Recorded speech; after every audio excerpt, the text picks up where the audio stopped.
ரமேஷ் பேசுகிறேன். இதை பாருங்கள், சேமியா பாயசம் ஊற்றி போகிறேன். பாலை காய்ச்சிருக்கோம். காயிற பாலில் கொஞ்சம் சேமியா ஊற்றி போட்டுடணும். போட்டுட்டு நல்லா கொஞ்சம் ஸ்லோவில் வச்சு கிண்டுங்க. கிண்டிட்டு இந்த ஏலக்காய் போட்டால் நல்லா ஸ்மெல்லாக இருக்கும். இந்த ஏலக்காய் போட்டுட்டேன்.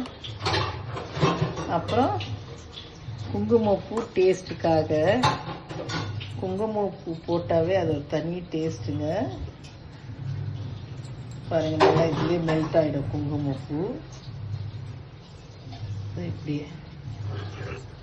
அந்த ஒரு கலரு, ஒரு டேஸ்ட்டு எல்லாமே கொடுக்கும். அதுக்கப்புறம் நெய். எப்பவுமே ஸ்வீட்டில் சீனி போடக்கூடாது. சூடாக இருக்கும்போது சீனி போட்டோம்னா சில டைம் பால் திரிஞ்சு போயிடும். இப்போ நெய் பாருங்க,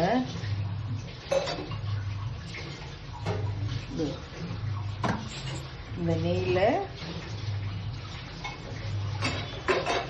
முந்திரியை போட்டு நல்லா இப்படி பண்ணிக்கோங்க.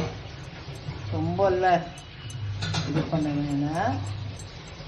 சில பேர் தாளிக்கிற கரண்டி யூஸ் பண்ணுவாங்க.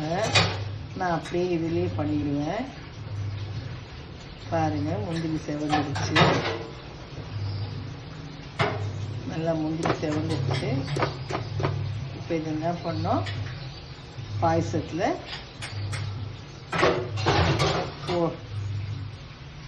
போட்டுட்டோம். போட்டு இப்படியே நல்லா கொஞ்சம் கிண்டி விட்டோம்னா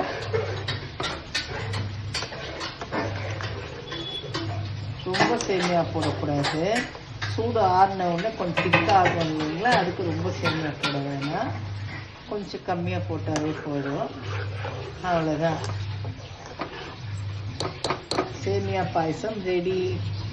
சூடு ஆறின அப்புறம் கொஞ்சம் சீனி போட்டு இறக்கணும்னா சேமியா பாயசம் ரெடி. நல்லாயிருக்கும். எல்லாருக்கும் தெரியும், நான் இப்படி பண்ணுவேன்றதை சொல்கிறேன். அவ்வளோதான், நல்லாயிருக்கும். நீங்களும் இப்படி செஞ்சு பாருங்கள். குங்குமப்பூ போட்டு பாருங்கள், டேஸ்ட் சூப்பராக இருக்கும்.